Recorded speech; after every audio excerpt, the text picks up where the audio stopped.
right, we're on the record in the matter of Bauer versus Bauer, case number 24342-984-DM.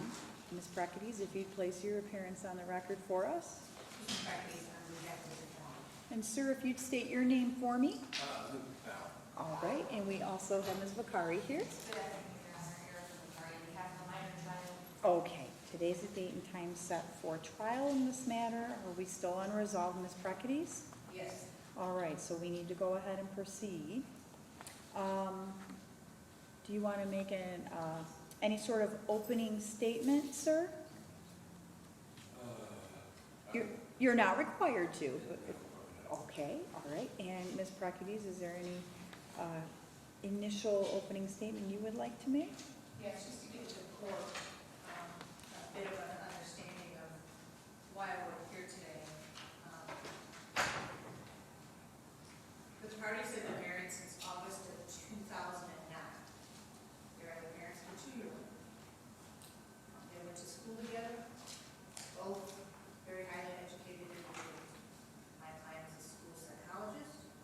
She currently resides in the marital home which was purchased by her mother, with her mother and a minor child. This family was an intact family, despite the deterioration of Mr. Bauer's mental health until last year, when Mr. Bauer decided that he was going to leave the home, left the home, left my client, left the baby there, and filed for divorce. And now he doesn't like the consequences of his action. No hint or attempt to do any counseling, to get any real help, to do anything. But now he's here today and wants you to consider that he would be appropriate to have his daughter in his care and custody, either 50% of the time or all of the time, despite the fact that he allegedly cannot work, is disabled, has no income. His mother pays his rent currently. There's talk of, when August rolls around, that he's been looking at and considering shelters to live in. Unfortunately, shelters don't take dads and their minor children in this area. He has thought through the ramifications of his actions is because he's not gotten the proper treatment that he requires. Now, Mr. Bauer went off of he's had a host of diagnoses. And those include agoraphobia, anxiety, attention deficit hyperactivity, bipolar disorder, and for periods of time in his life he suffered from bipolar mania. Well, the antipsychotic medications are the ones that address that bipolar mania. When the parties decided to have a baby, he had to go off those drugs for a period of time so that this baby could come to be. Well, Mr. Bauer decided that after he'd gone off them, that he wasn't going to go back on them because he didn't like the way they made him feel.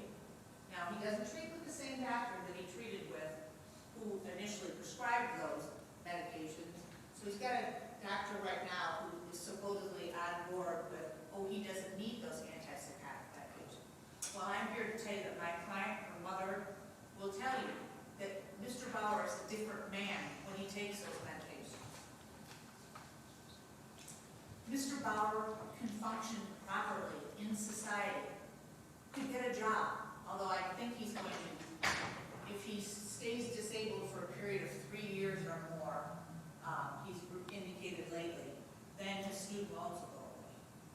So I don't think there's going to be any real drive to go and get a job until that happens. Because right now, he qualifies for Social Security, but isn't receiving it.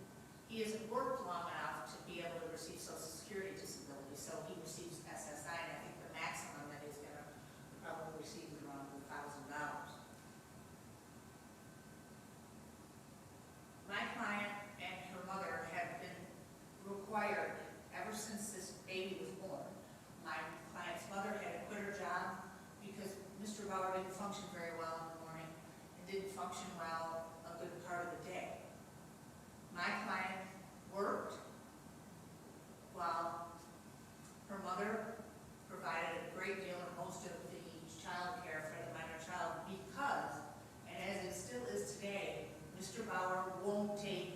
consider getting back on those antipsychotic medications. If he did, it would be life-changing, life-changing for this little girl and life-changing for my client. Because maybe at that point, they might even be able to reconsider themselves as a family.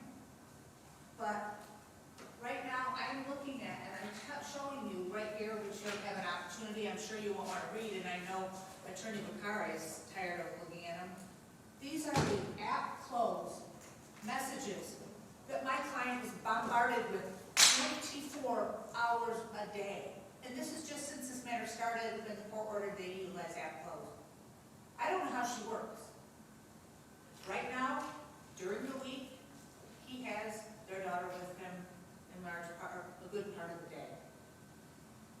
He functioned fairly well that way. I think maybe on one occasion my client has, agreed to maybe allowed it overnight, but that just really hasn't happened.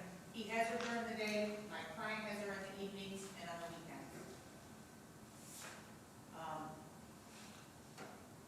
We believe that schedule is appropriate. Right now, we think it makes sense to have her, that they have her from Monday to Thursdays. And I'll have my client explain it in the summer they can do different schedule in the summer because my client doesn't work.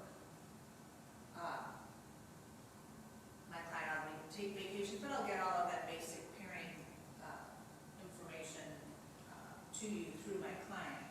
But the biggest concern here is that we haven't seen any real willingness to work together or to co-parent. The AppClose and personal attacks on my client never end, and on my client's mother. And that's just since he's refused to take those antipsychotic medications. What he needs is a legitimate, independent psychological and psychiatric evaluation by an independent party who has the information from other individuals who know him and have lived with him. And then we could reevaluate and consider the thought process of expanding parenting time to overnights. Right now, my client gauges his mental health status and behaviors on an everyday status. When he's not doing so good, she'll keep asking, are you okay? Are you okay? Are you okay? That's when he doesn't respond. So until we've got that, and until he brings somebody in here that medically and mental health wise says he's okay, we do not feel comfortable with any overnights. Now, if he's fine to watch a child all day, then supposedly he's fine to go to work. Can he work? Can he work? We don't know. Has he tried to go to work? I don't think so. This isn't a long-term marriage. My client is willing, and she understands right now, she's been giving him $400 a month. In spousal support, she provides, for the most part, most of the incidentals for the minor child, provides the health insurance. That's another concern. His health insurance is going to go away. Sure, he can get Medicaid, but that's going to be a concern too. Where's he going to live? How can he provide for this child? If he can't get along with mom and talk properly to mom, what's going to happen as this little girl gets older and he has to communicate with other people? Is he going to tell them now that they're all mentally ill and what's wrong with all of them? Help yourself. Go get the help you need. A bad decision filing for divorce. A bad decision not thinking any of this through. Now, can my client help? And hopefully, if you get through other means, every dollar for dollar, if he decides that he's going to be disabled and collect his Social Security, every penny she gives him in spousal support, every dollar for dollar, penny for penny, it takes away from that Social Security. However, if she were to agree to do things like, she has a car, it's her car, she can give him a car. She can pay for his insurance. Maybe she can give gas cards. She can pay for different things. Maybe we could be creative and make it so that he's able to make it. We tried to sit down and we've tried to resolve this on a number of occasions, but you can't have a conversation with them. You can't. So I don't know how we resolve this. I just don't. I guess the court's gonna have to make a decision. And what we're talking about is a 2-year-old little girl. No question she loves her mom and her dad. But a 2-year-old doesn't know any better. He turned on my client and he turned on my client's mother. When is it going to be that he might turn on this child? So, if he's got an idea or he's got a suggestion as to how we might resolve this matter that makes some sense, hey, we're willing to consider it, but we've never been able to get there. Okay.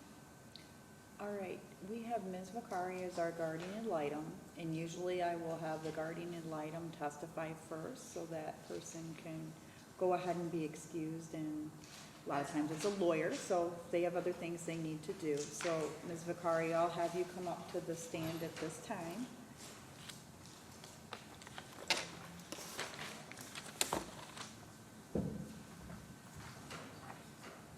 And if you please raise your right hand for me. Do you swear any testimony you give in this matter will be the truth, the whole truth, and nothing but the truth, so help you God? I do. Okay, go ahead and put your hand down.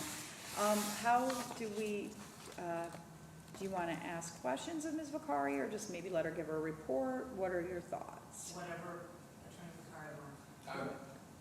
Yes, sir? I'd rather not ask questions. You don't want to ask questions? Okay, so what she can do Well, is, we can ask follow-up questions. Okay, You yeah, may. I'd rather report it. Yeah, that's fine. okay. No, that's good. Yeah, she's going to go ahead and give her report, and then if you do have a question or a couple for her, you're welcome to do so.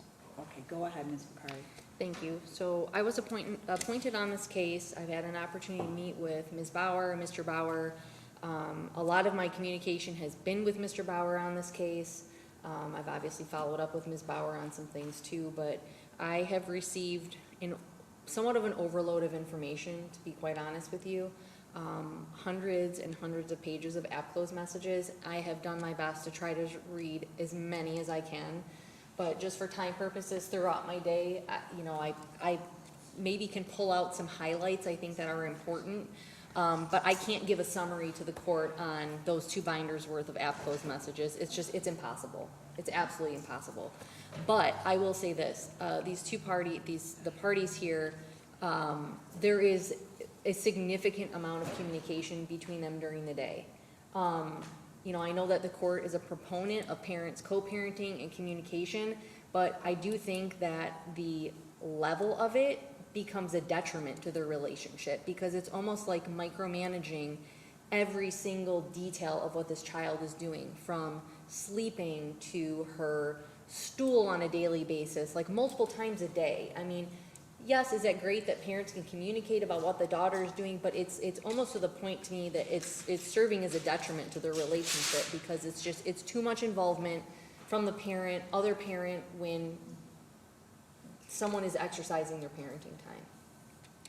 So this child in particular, she's almost 2 years old. She's a very sweet little girl. I've not met her, but I have seen hundreds of pictures. She appears to be very happy, I would say very well adjusted to both parents' homes. Both parents do different activities with her. I don't think that there's any doubt that either parent, is missing anything in terms of what she likes, what she dislikes, the food she wants to eat. Mr. Bauer makes specific meals for her. Every time he has parenting time, specific drinks. A lot of, I think, organic, healthy food. He's very particular about what she eats in terms of her diet, and that's great. And I believe that Ms. Bauer does the same. So the parties, as Attorney Preketes indicated, they met in college, and Mr. Bauer was in a master's program, and he left that due to his agoraphobia. He also has telephobia, so he is not able to communicate with people over the phone. And so a lot of my communication with him has been via email, in which is fine. I have no problem doing that. I guess my only concern from a parenting standpoint is, what if you have an emergency with the minor child and you have to call 911, or you have to call somebody and ask for help? I don't know what he would do. I can't speak for him. I don't know what he would do in that particular situation, but that's something at least that was on my radar just with the telephobia aspect of what he has. So I do know that prior to the minor child being born, he was hospitalized for a mental health episode. And that was for about 10 or 11 days, and then he was prescribed antipsychotic medications. And from my interviews with the parties, Ms. Bauer says that those antipsychotic medications made him a completely different person. He was able to function, he was a good husband, he was a good son-in-law, and then he had to come off of those, I think at the time that they did IVF. They were trying very hard to have a child. This wasn't something that came by accident. Like, they both wanted to be parents. And now we're in the situation where their family's breaking apart, which is unfortunate. But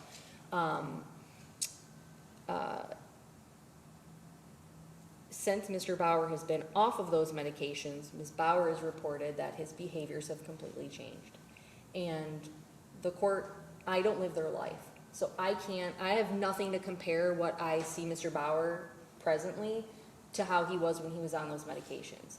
The only information that I have is that he got a second opinion through another doctor that the medications that he is taking are prescribed accurately to whatever diagnosis is that he has. And Ms. Bauer contests that. She reported to me her position was, well, because I was there at the appointments to tell them what was happening, and he is obviously self-reporting, and I think the court is has seen enough to know, like, when you're meeting with different doctors, even a therapist, like, their recommendations to you are only as good as the information that you give them. So I can't say for sure, other than the information that I have, that the medications currently prescribed are correct. So that is something that is a contested issue in this case, whether Mr. Bauer needs to be on those medications. But in saying that, I've seen the messages, and I've read the parties' actual statements in all these AppClose messages, and I just want to point out a couple different things. So Mr. Bauer recently found out that he's on the autism spectrum, and you know, he uses that a lot, I think, in the communications, is to say that, like, Ms. Bauer is pointing that out to him, that I guess I don't want to say he's using it as an excuse for his behavior, but he's saying, like, I'm disabled and I'm on the spectrum, I have autism. And her position is, like, it's not about your autism. I mean, she specifically says in one of these messages, like, you have an obsessive level of paranoia. And she's concerned that he's bipolar and schizophrenic. And he hasn't been diagnosed as such recently, to my knowledge. But she said, listen, if you are able to get on these different meds, I'm willing to work on some sort of plan with you that will transition to equal parenting time. I read that message. She has said that. But we're not there. We're absolutely on complete opposite ends of the spectrum here on what should happen with respect to parenting time. So she's open to it, but she's not open to it right now because she doesn't believe that he's in a position to parent this child more than he is now. And Adelaide is with him the whole day. Like I said, he takes her, he does activities, he feeds her, she naps. But he has said messages to her, I'm autistic and I will escalate when ignored. And that's where there's a level of all those messages, because I feel like she is absolutely pressured to not upset him, to respond to every single message. And I don't want to point the finger at Mr. Bauer because, and I'm saying that, but I'm saying that objectively in terms of just a human that knows nothing about these two other than meeting them a couple times, that he's an absolute oversharer. He gives a lot of information. That's just by default. Again, I can't fault him for that, but he overshares a lot, and he wants as much information as possible about something, like as much, and it's hard to understand the context of that, because I don't know how these people talk in regular life, you know, by what's just in AppClose. But, you know, he says he's emotional, he gets overwhelmed at times. I don't believe that he is abusive in terms of a physical way. You know, I guess abuse can be very subjective. I don't think it has to be an objective thing. But, you know, I don't wanna say to the point of harassing, but it's just too much communication between the two of them. And in terms of him as a parent, I feel like his relationship with his daughter is the one thing that grounds him mentally in a way. I do think that he is a really good dad. I think he really cares and loves for his child. I think he's able to show her that love. I know that some characteristics of people on the autism spectrum are like they can lack empathy or they can lack compassion. I don't think that he has that. I actually do think he shows compassion towards his daughter. Do I have concerns about his ability to adapt to different situations of her as a child? I'm going to use her sleep schedule for one of them. She's almost 2, and kids' sleep schedules change when they, are newborns to when they're toddlers to when they're even 3 and 4 and might still be napping during the day. And the parties are kind of getting into it on AppClose, like that Mr. Bauer thinks that Ms. Bauer changed the sleep schedule to upset his parenting time. And sometimes these situations happen. It's not because you're using it to alienate someone. It's just the child's schedule can change. And it sounds like in these messages, he's having a little bit of a difficulty adapting to that. So, I mean, again, that's something that was pointed out to me just by reading these messages. But I do think there is an absolute power struggle between the two of them. And I know that Attorney Preketes mentioned that Ms. Bauer gauges his mental health, on a daily, what she can see. And, that might be good from a safety standpoint with the child, but I don't think the child's necessarily in danger. But it does allow her to maintain a lot of control over him. And he absolutely feels like he's been controlled during the marriage. And I mean, even to the point where, the argument's being made that he needs to be on medication, from his perspective, he feels it's like another level of control over him. And I think that's why he pushes away from it, because he's like, I don't want you to have that control over me. So I know that there was one visit where Ms. Bauer allowed an overnight. It seemed to have gone well. There were 2, maybe 3 other instances where, because I know right now the court order, I think, gives him Monday through Thursdays, and he's been utilizing Monday through Fridays. So I think there was a Friday, there might have been 3 of them. One of them for sure was a Friday, Thursday or Friday, but there were at least 3 incidences, I think, where she had said, you seem kind of agitated, that maybe you shouldn't have parenting time today. So I don't know, one of them I think was maybe after they went to mediation. I don't know what the other 2 were concerning necessarily, but early on in this case, there was an allegation, I believe, based on that Mr. Bauer, not getting up, being able to get up in the morning to care for the minor child, and I think that that's why the court issued a temporary order regarding the parenting time schedule, that it was to be, I think, at 10 or 11 a.m. And it has been earlier than that. The parties have kind of worked that on their own. So he has had parenting time earlier than what the order stated. And, he's made representations to me that he is able to get up in the morning, because I questioned him on that several times.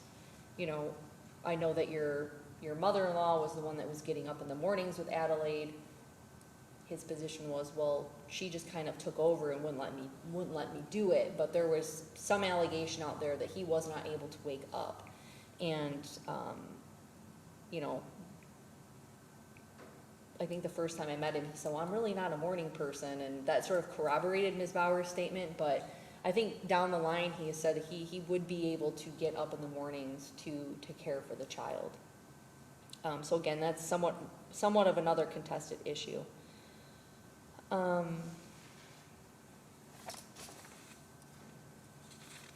have some other notes here.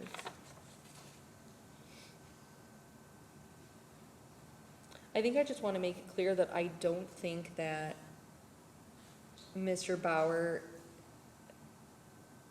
again, would harm this child in any way. From a neglect standpoint, I don't have any evidence to say that he has been neglectful. My only concerns would just be things, that you might not expect as a parent to happen with your child, good or bad.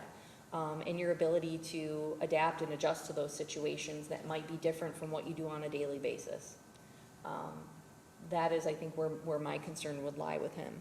As far as Ms. Bauer, Mr. Bauer has indicated that she has mental health issues of her own.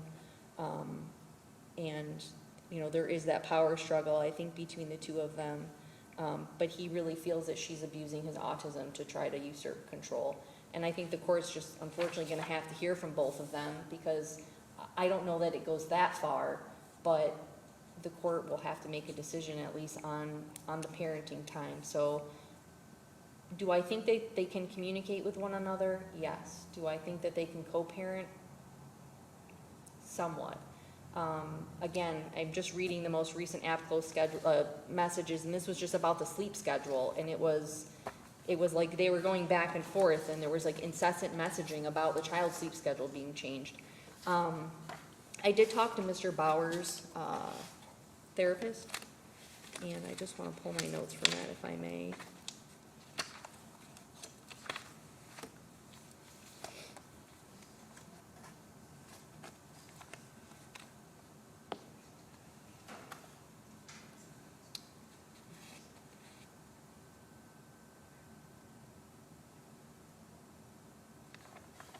So he's actually doing, it's called RO-DBT.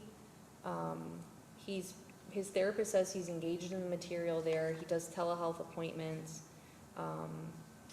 She said that it's not uncommon for people to have different diagnoses depending on who they're seeing. In terms of, she said she can't say for sure that he is bipolar. His bipolarity index, she said, is not uncommon for someone with AuDHD. And that might skew the results, but obviously I'm not a doctor, so I can't testify to anything beyond that. She said that he's been working on his consistent emailing. He's trying to not do that as much. But the DBT is called radically open DBT, and she said it helps with autism and then like obsessive personality, OC personality disorders.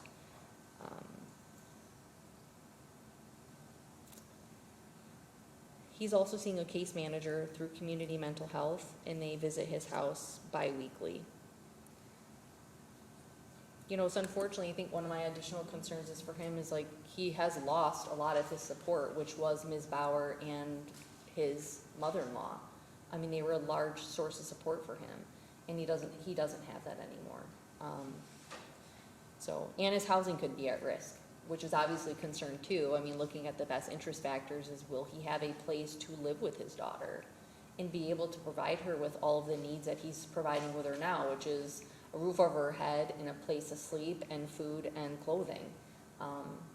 I don't know what the plan is for him after August. So he said his mom could provide him with some additional resources in terms of his apartment until August and maybe a couple months after that. So I don't know what will happen in that regard. Just one moment, Your Honor. I want to make sure I'm hitting everything. That's all right, take your time.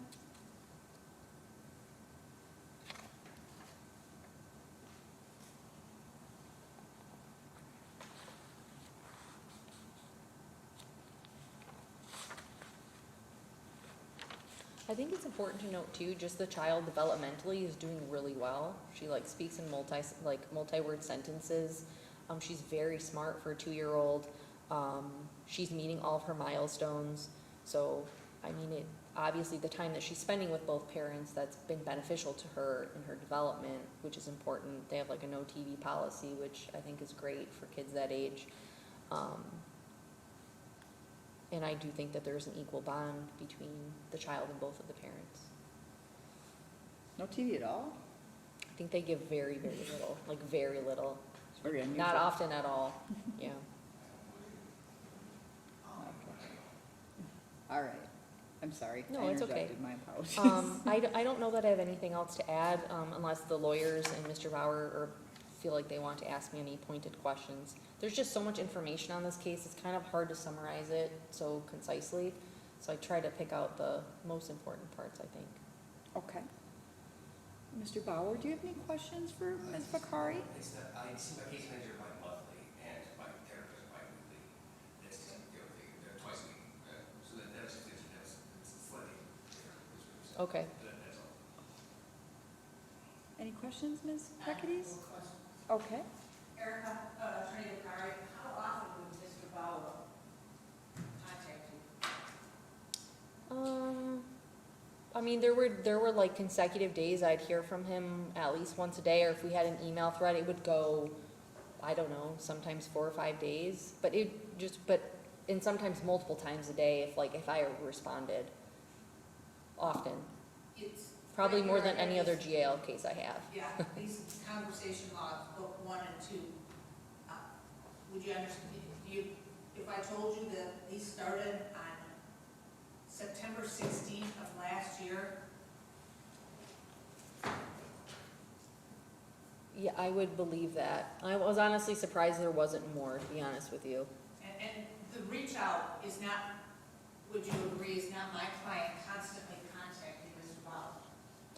No, because she'll send him little updates, like if they're doing something fun, like I think they were at a pool recently, and one of them were, but if they're doing an activity, she might send a picture of Adelaide and say, this is what we're doing today, but no, it's usually from Mr. Bauer initiating conversation. And it's clear, is it not, from the AppClose messages that you see, that she does that, because if she doesn't tell him basically what she's doing all the time, that he won't leave her alone. I think there is some degree of that, and I mean, I guess I can understand maybe why he wants to know, because he doesn't see her, he sees her 5 days a week, but not consecutively. But yes, because it just, then it digresses into some other conversation about the child, but it's like, it might be like 8:43 a.m., 8:44 a.m., 8:45 a.m., like several messages in a row, like in a very, very short period of time, like just firing off messages. And can you imagine how that might be disruptive to my client's day and at work? I mean, 100%. I mean, even as an attorney getting text messages during the day, it's disruptive to work. So yes, it would be disruptive to work and parenting your child. Yes. In your conversations with him, have you ever felt like there was any way to please him? Is there anything that you could say to him that would make him feel like he was heard? I mean, I genuinely have tried to understand Mr. Bauer and his position, and I have given him a lot of my time.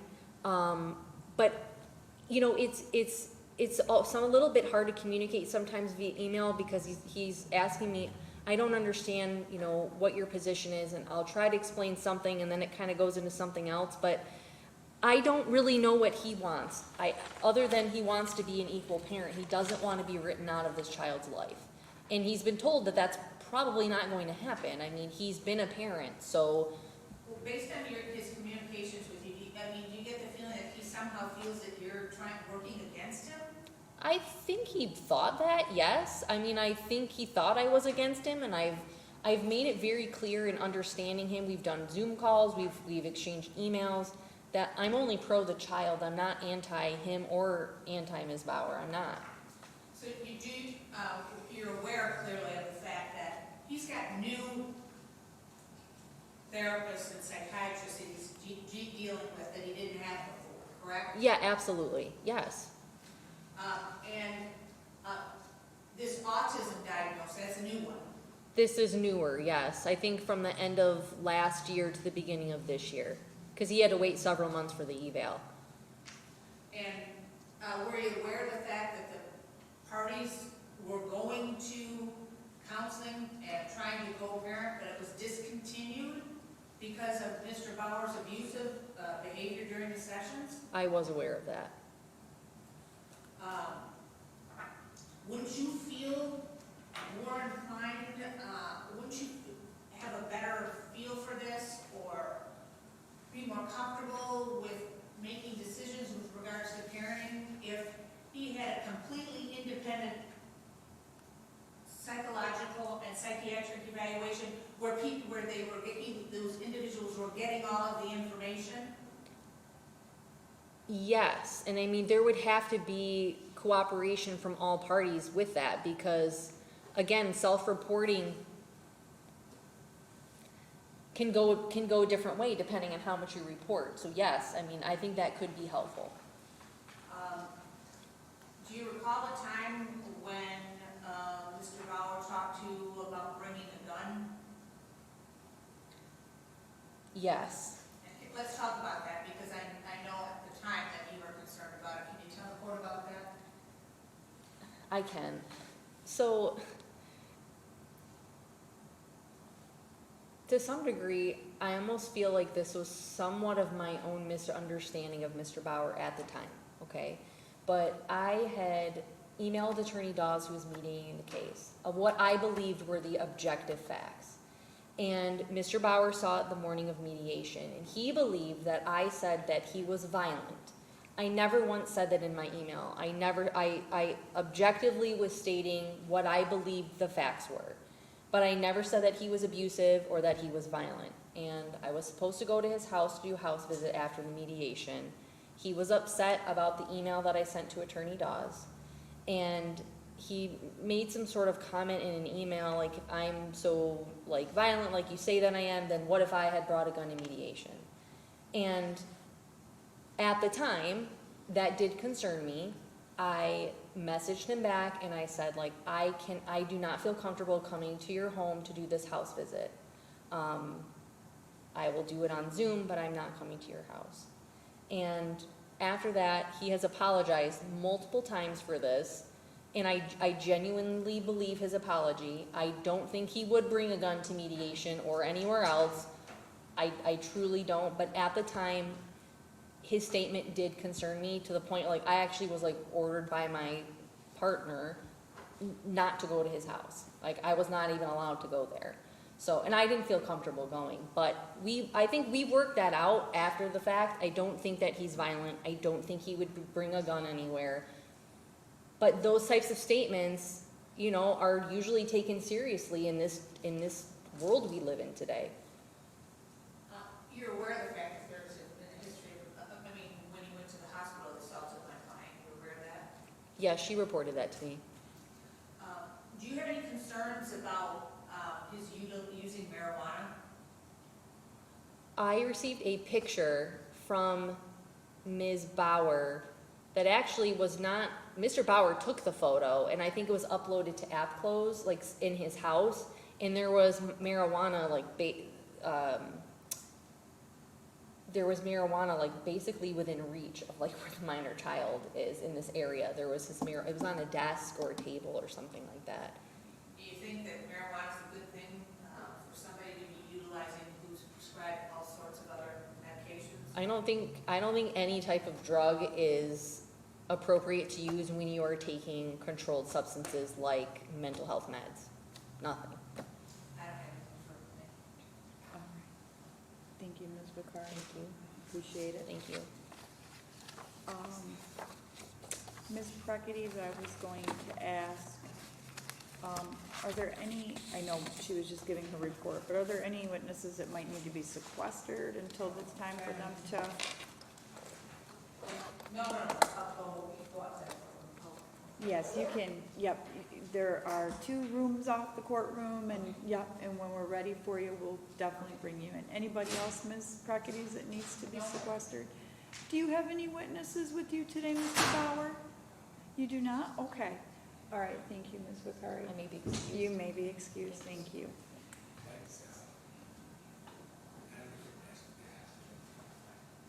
Well, Mr. Do you have? I never said that you said any of that. I said that she got that impression from the way you. Okay, well, just a second, just a second. It's just really different than saying that I could have, but it's, no. You know that I don't think that. Yeah, but it's, yeah, I know. Okay, Mr. Bauer, what I'm gonna do is I'm gonna place you under oath, okay? Can you raise your right hand for me, sir? You're fine.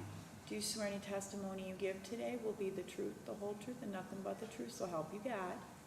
Okay, please put your hand down, sir. Sir, you're the plaintiff in this matter, okay? And as the plaintiff, you're the moving party, so to speak. Is there anything that you want to tell me in your testimony? And then, okay, stop. Well, just a second. No, you're fine, sir. When you're done telling me what it is you'd like me to know, Ms. Preketes may have some questions for you. Are you comfortable coming You up want me to here? go there? Okay. If you're okay with that, sometimes it's easier if she has any questions. Yep, take your time, no need to rush. Yep, and you can set your things Is down. that okay if I grab my water? Yes, sir, you may grab your water. Thank you.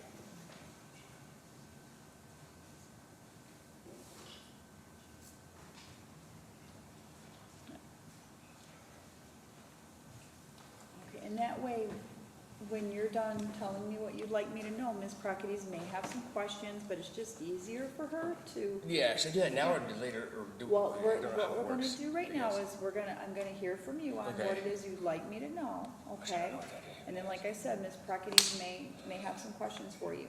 I am gonna ask you to make sure that you keep your voice up for me. Oh, yeah, okay. These record, but they don't amplify your voice, okay? Right, okay. Okay, so if you'd state your name for the record now that you've been placed under oath. Luke Ryan Bauer.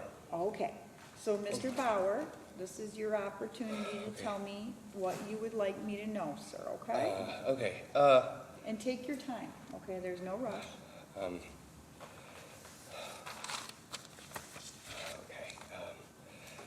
sorry. It's okay.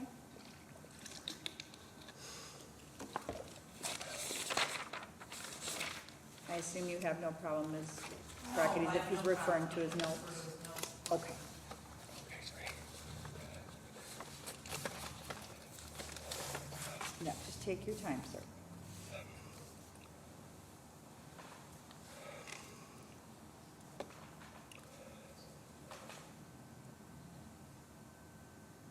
I guess the first thing I'd want to say is that is to clear up there are a few factual inaccuracies that I think have been kind of established that I think are important. One, like when I stopped taking, which are actually, one, they're not antipsychotics, actually, which he's talking about is Depakote, which is technically an anticonvulsive, but we'll call them mood stabilizers, and then that's the whole class. But I didn't actually stop taking those until much later than has been reported, which kind of throws off the whole, if they fix me, argument. And I have a saliva test that shows that it was in my body when they say that it wasn't. I've never done anything that wasn't ordered by the doctor. I was titrated very, very, very low for a very long time, and that started with this psychiatrist, which changed in like 2019. I mean, I've been with Mr. Philpott for a while. This isn't a new psychiatrist. I didn't jump psychiatrist or something.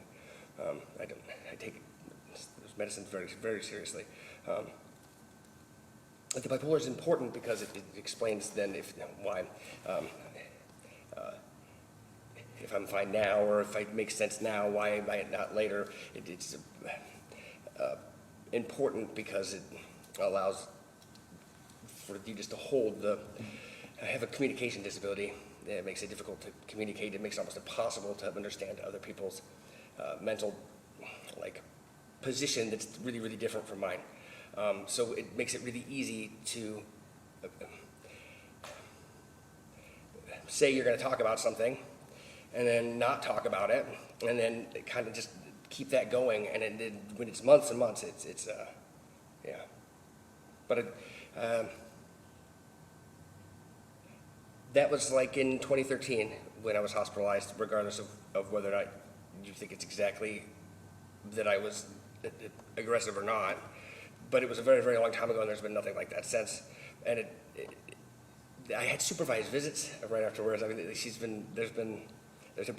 I've been cooperating and trying very hard, and so hard that it's been used against me. What those are filled with is me trying to talk about moving forward into something that's cooperative, and I can't see what it looks like from the outside.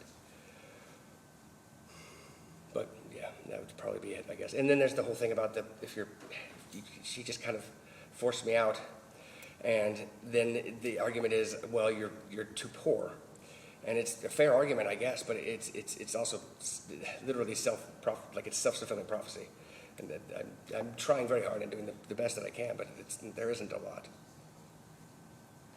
So that's probably, I imagine there'll be lots of questions.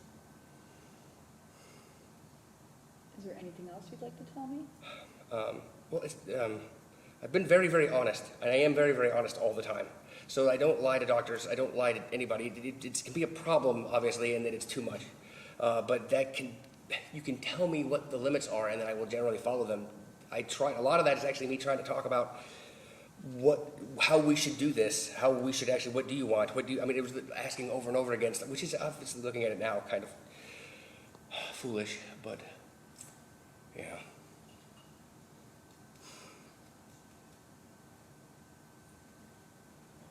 All right, anything else? I don't know, probably, but Well, this is your time. yeah, so but I could just, we're all I could go for hours and hours and hours. I mean, that's the thing, is like, Ms. Vicari, Attorney Vicari is very accurate when she says that there's just a lot of information in this case, right? And then the literal argument against me is, Luke, why do you talk so much? Well, there's a lot to talk about, and I don't know how to tell you what you need to know, because I don't even know what that is, because I don't even really know why we're here, other than I will never be able to fool people into being totally normal. So there will always be an opening, and that's been what I've said. The problem is that, but I won't necessarily overcome it now. Well, But there'll be questions, yeah, I appreciate it. oh, no, yeah, if you're okay now, Ms. Preketes may have some questions for you, and then after she's done asking those questions, you'll be able to tell me follow-up information Okay. regarding her question. Oh, thank you very much, that's excellent. Yeah, so if she brings something up, and you may have a response to that when she's done, but because we're making a record here, I ask that you please let her finish her question. Oh, sure, yeah, sorry. And then you respond, and then if we talk over each other, sometimes it doesn't make a very good record. So we just we're gonna take turns, okay? If that makes sense? All right, go ahead, Ms. Preketes. Mr. Bauer, during the marriage, was it common for you to yell at others and name call? Can you be more precise? Yell at your mother-in-law? Yell at your wife? Call names? That's not more precise. You mean, like, raise my voice ever? I have difficulty controlling the volume of my voice, yeah, but what do you mean by yell at and call? And that wasn't really typical to name call, no. Do you recall when you were pregnant, pushing and pulling your wife by the neck? No. I do know the incident you're referring to, but that's not what happened. Do you remember her neck was broke? Well, that's what she said, but that doesn't mean that it was by the neck at all. Do you recall, isn't it true that your wife had asked your mother to leave? She never asked you to leave. Take your mom home, direct quote, in writing. How often are you smoking marijuana? As often as I have for the last 30 years. Do you smoke pot marijuana before you drive? I use it as a medicine. My doctor knows about it. All my doctors have known about it. When you take a medicine, do you not take it because you're going to drive? Mr. Bauer, what's your plan? It's difficult because I can't know what is happening with my daughter. So since I don't know what parenting time is, and I'm assuming it's going to be 0, that makes it hard to plan. But I've been planning around that. As far as that goes, it's probably Carriage House, maybe Brother's Keeper, it depends. Mr. Bauer, If I have access to my daughter, it's very, very different, because in Shelter of Flint, what you said about how they don't allow boys and children, that's not entirely true. It's true at the shelter I would have left with her because they had nowhere to go at the time. I would have tried. I talked to 211. But that is true. But Ms. Goss Henderson who's the sword liaison at Shelter of Flint, did say that if I had custody, I don't know how much, but some custody, they would be able to help me. So I have tried. I've talked to literally everyone. I mean, Mr. Segal and AOM and everybody care. do you have a plan to go to work? Well, I mean, there's this thing that you make light of where I entered this marriage with $48,000 in loans, and I now have $100,000 in loans. That's a legitimate thing. It's like another rent. On top of the fact that it is somewhat difficult for me, and I actually like raising my daughter as well. Oh, I'm not supposed to. I'm sorry. I apologize. You're fine, sir. When's that 3-year period up? I don't even know that that's exactly how. I could look at the Nelnet thing. I believe that's over in my bag. But as far as a date, I'd have to look. I'm not sure. So the hopes are that those will go away. Go away? I mean, they'll. I mean, I incurred them 20 years ago, and they've doubled, but I don't know that it goes away. I mean, I get to be. I don't know. Tell us about your educational background.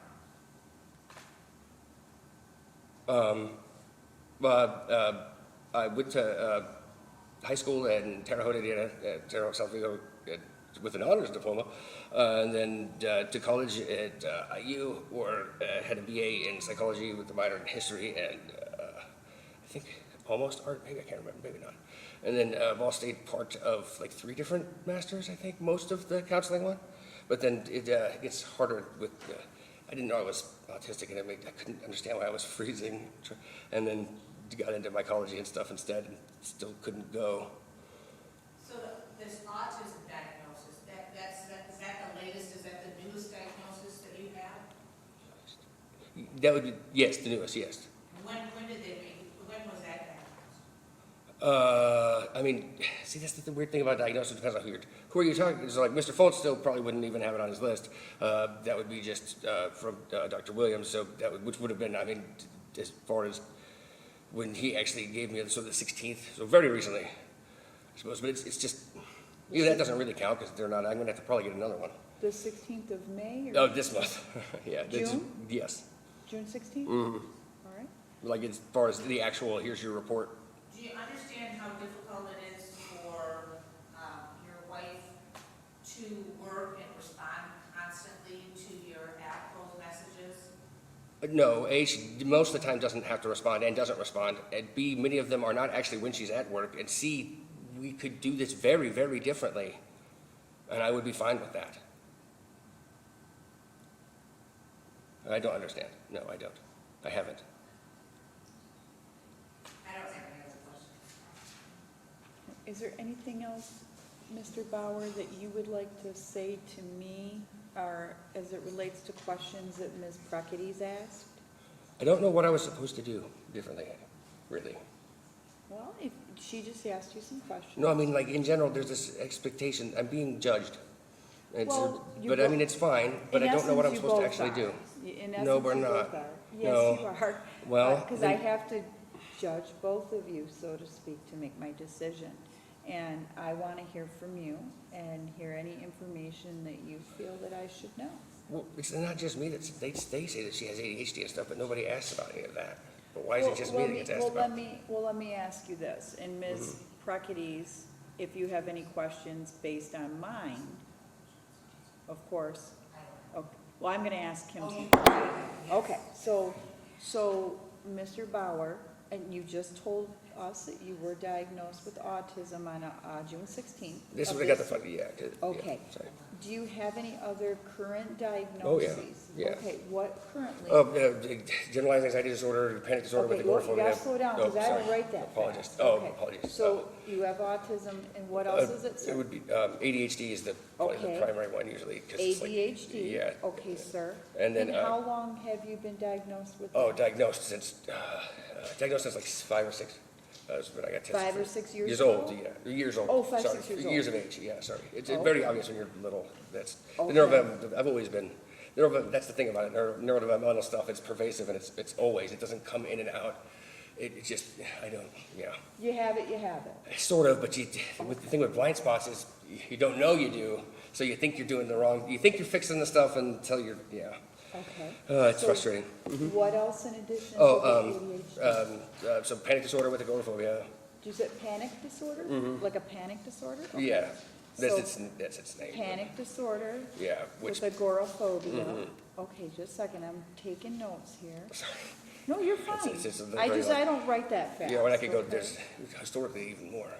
Okay, so what else in addition to that? The generalized anxiety disorder as well now, which Dr. Williams added that on. Okay, general anxiety, okay. And then bipolar, Bipolar, although not specified ever, usually 2, which is important if you're a nerd, I guess, as far as it means I don't actually have mania, which is sort of relevant now. And then go through. And then we did autism as the first one. I think that might be all the ones that I have right now. Okay, I'm going to read them back to you. Okay. And if I forgot something, you let me know, please. Yeah. Okay, we have the autism, Mhm. ADHD, since Yep. you were about 5 or 6 years old. Panic disorder accompanied with agoraphobia. Yeah, and that would be like in grad school. Okay, and you said that was grad school, okay. And then,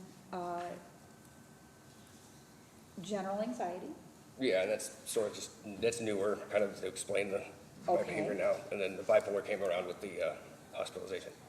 okay, and that was like about 2013, I think Yes, you said? yeah. Okay.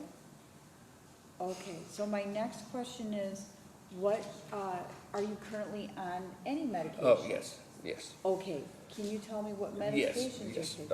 Okay, one step at a time, what's the first one? So I'd start with the regular med, which is levothyroxine for my thyroid. Levothyroxine? Which is also a psych med, kind of, so it's a weird one that way. And then sertraline or Zoloft. Zoloft, Yeah, okay. It's 200 milligrams, which is Okay. actually the maximum dose, which if I were bipolar, they would be contraindicated because it would be like, it would make me manic, which, I mean, it is not, it doesn't mean it. There are, I'm sure, bipolar people who use that dose. Okay, Guanfacine, which is Intuitive. can you spell that for me? Intuitive is what you use here, INT. INT, okay. UNIV. UNIV, intuitive. Yeah. Am I saying that right? It- Okay. Yeah, I'm sure it's close enough. I'm not very good with medications, so, okay. I've gotten a lot better. I think they have weird names for They them, do, frankly. yeah. It's to Okay. help you remember them, I guess, is my understanding, and to make them very different from anything in any language on purpose, so you can Okay. like market them in India and stuff. So what is the That's intuitive? also ADHD. It's technically a blood pressure thing, but it affects your adrenaline receptors, actually. Okay, and Makes that's it to those, help with your the ADHD, ADHD? yeah. Okay. That's so are the amphetamines too, which is the next one. Okay. Mixed And- amphetamine salts or Adderall. Okay. You do take Adderall? Mhm. Adderall as well, okay. And is that for helps out with the ADHD Yeah, as and well? actually the mood too. That was, Okay, because there's been a lot of times where I've had to, so let's try without this for a while, and it tanks my mood too. okay. So are there any others that you're taking? Did sertraline, did guanfacine, amphetamine, mixed amphetamine salts. No. I have I have 4 medications. Well, there would be theoretically Xanax as needed, but I never use it. But Okay. that might be on there, I guess. But no, other than that, And that's as you need it. Okay, but you haven't taken it in a while? no, not. Okay. I mean, which is actually, says, given where we are, is huge. Okay. And are you taking, excluding the Xanax, are you taking the levothyroxine, the Zoloft, the Intuitive, if I'm saying that right, and the Adderall? Do you take those on a daily basis? Right, except the Adderall, which is twice a day. Okay. And I take the sertraline twice a day, but you could do it once. So you're taking them as prescribed? Yes, oh, yes. Okay.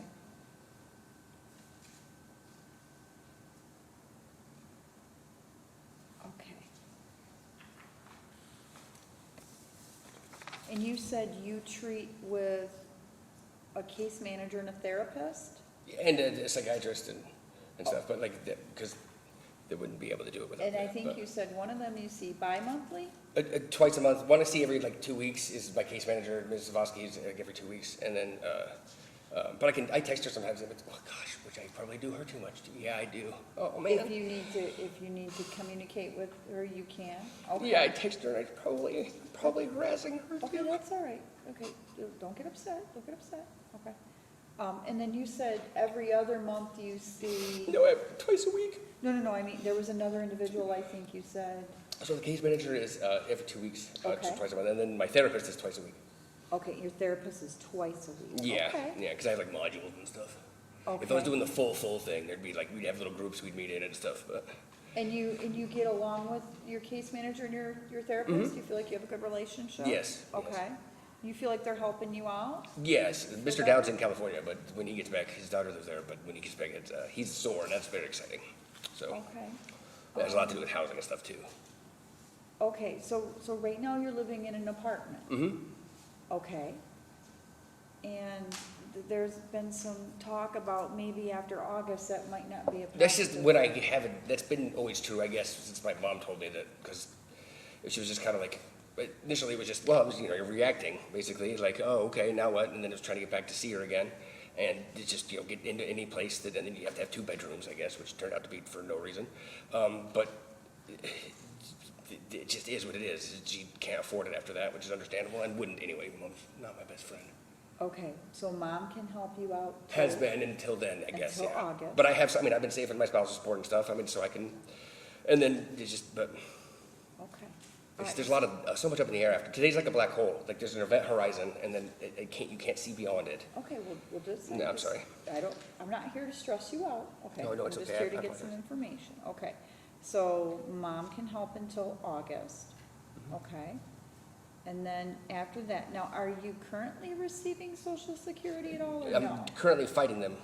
Okay, that happens a lot, that's not That's what unusual. SOAR should hopefully help me with, Mr. Dow should, because what they stand for is, something access to, but they're a part of the SAMHSA federal organization that helps with SSI and Okay, stuff, but so they're like you're a- acceleration for that stuff. So you're currently in an appeal process? Yes, for the- yes, yeah. Okay. I'm at the reconsideration stage right now. It could go, who knows, but Do you have an chances are it'll be- attorney helping you out? No, well, kind of. Or but do you have he's an not. advocate? I see, I will have Mr. Dowd hopefully when he gets back from California, but I talked to an attorney, but he wasn't super interested because I could empty trash cans at night. Okay, all right. But you are appealing that decision? Yes, I have, yeah. Ms. Preketes, if at any time you think I'm being too conversational, please let me know. You're fine. Okay, so If it makes Mr. Bauer more comfortable, that's fine. that's my goal. All right, so as of right now, your monthly income is the money you receive from Ms. Bauer Yeah, and food stamps, and food stamps. Okay, and she's giving you $400 per month right now. yeah. Okay, and then how much do you get in food stamps? They just fixed 200, it was 233. $233? Yeah, 'cause it's just me. Okay.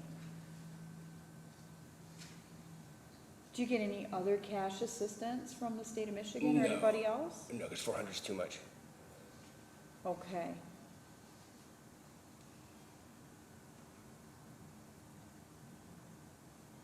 Okay, and Ms. Vicari said that, you have a good relationship with Adelaide. Would you agree? Yes, Okay, all right. yes. What kind of things do you do with her when she's over at the apartment? We not only, we do like to have a routine, but we do a lot of different things. I try to get different, find different activities and stuff online too that I can do. So we do like colored rice and stuff that I can do relatively inexpensively, and then get the parts of and then set them together, and then we get.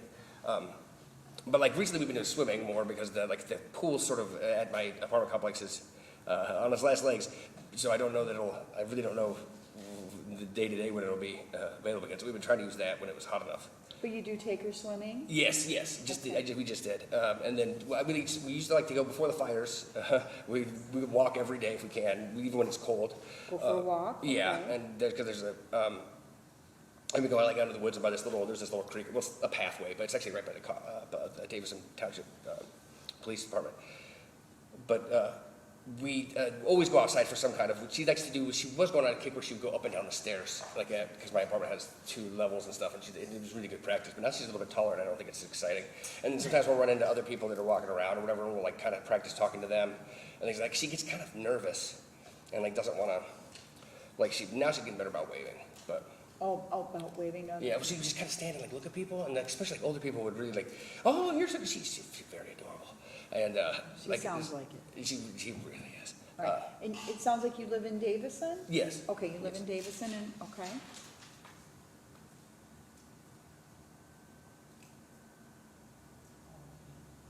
It's been easier with the full day. When it was when it was an 8-hour day, we could do a lot more, and we could plan actually around because we could have a morning, and then so we do like an activity in the morning. We might do I got some of that kinetic sand.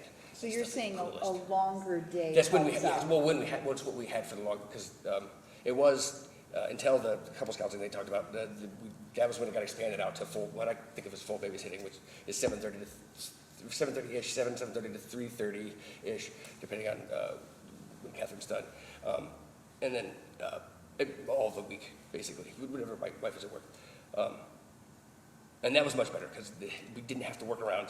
Nap has been very difficult, and it's, I don't think she's getting enough sleep now, but that's not important. Okay, but you think, some time, longer chunk of time, so to speak, during the day is better? Oh, definitely, yeah. I mean, I hate the fact that I haven't, except for the one time, and then a couple other times when we were sort of reconciled, I guess, I haven't said hello and goodbye on different days. Okay, And that's important, I think. I haven't been there at night when she didn't feel well and woke up at all. okay. Are you able to use the telephone to call Yes, people? yeah, and I have actually gotten better. The thing with me and telephobia is it's gotten a little bit better, but it's mostly still phone calls. Oftentimes now, the ones that are really hard are ones where I have to do something like this, talk about like something complex, and because I don't have good verbal memory. It's so like I can definitely. I make them all the time now for little stuff or to just do. And like 911 is different because it's also outgoing. Ingoing is more of a problem for me because I get like surprised and then don't. So your incoming calls are more troubling for Yes, you? especially, and if it's something where I had to really talk about myself or exchange a lot of information or have like a conflict with somebody or something, maybe, like I was calling about, let's say like a business that was, maligned me somehow, that would be especially difficult and maybe not even effective to do it all on the phone. Like I'd have to write them or something. But Okay. for the most part, I can use a phone. I become ineffective if it becomes a certain type of task. Okay, but you can understand my concern. I want to make Yes, sure. yes. And I understand, but I talked to Attorney Vicari about that too, and she probably didn't. And I do understand, like, the 911 thing too is especially, but I mean, it's, like, when Catherine was when we were delivering and stuff, I mean, I tend to be okay when it's a real threat. Like, that's the funny thing about that. When you're an anxious person, when you have a reason to be anxious, everybody else gets all nervous, but you're already nervous. Okay. So it's, for you, you're like, everybody's like, wow, you're just fine. Okay. Sit in your room. What would you think would be a good parenting time schedule? There's the one I came up with for mediation, which is probably the thing that I think is, because it tries to meet all the rules of, especially when they're really little, you don't want to go too many, and I do get that, because like, it makes such a huge difference when it's like 3 nights. So what was it at mediation that you would I like to said, see? What would you ask me for? What would you I think ideally that's like probably to the see? third. I think it was, but it ends up being like, it hurts me, but it doesn't really matter. But it's like, kind of hard to explain, but it was like something with, it was weekends and then like an overnight weeks that kind of changed depending on if it was my weekend, so that there wasn't as long in between that she would go, but I'd have to get out my paper, which I have somewhere that explains it, because I can't even. What you're asking for would be some weekends, is what you're saying? Yeah, and well, ideally, I mean, I'd love to have everything, but that's not how it works. Okay, fair enough. And then, and you're saying maybe some time during the week? I mean, realistically, she has to be at work, so I'd like to do the days and then give her like nights and stuff or something like that, like she's sort of done a few times, instead of just all of them. Okay. Because what we're at is basically I'm in with her when she's at work. Okay. And if we just all really had to do is just add in other stuff, but that can't happen because I talk too much. Okay, I think I only have probably one more question. Mhm. Do you think that you and Mrs. Bauer can communicate to make decisions regarding Adelaide? Like, if she needs medical treatment, or if she needed dental work done, or what school she might go to? Do you think you guys could agree on those Yeah, things? I think I won't disagree enough for that to matter. Okay, but you think you can talk to her and have an effective conversation with her about it? Even if you don't agree, do you No. think you'd be able to talk? No, about but that it? won't be important necessarily. I mean, it just won't. But no, probably not. You don't think you could, or you think No, you could? no. I mean, if I have a disagreement, but it's not, no, I won't be able, but that's okay. Okay. I've never been able to, and that won't change. I mean, look where we are now. I asked a lot of things, Ms. Preketes. Do you have any follow-ups based on? Go ahead. Couple of follow-ups. I'm gonna Okay. show what I marked as Defendant's Exhibit A, and I'm gonna show you this blue marked forks. Foltz? Yep, Mr. Foltz? is that your My name? psychiatrist, yeah.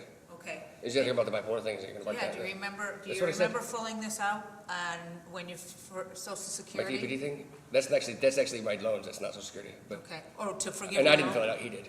Okay, so the doctor filled it out. I told, you have that other thing that shows you what Mr. Foltz thinks my actual Yeah. diagnoses are that would be But better than this. this says right here, bipolar disorder, Yeah, you want me to- ADHD, correct? Yeah, I'm asking I think for so. that in a minute. Do you have a problem with me receiving this document into evidence, sir? No? No. Does it, okay. Sorry. I'm just Sorry, gonna ask a few. And I just have one final question. Okay. So, none of this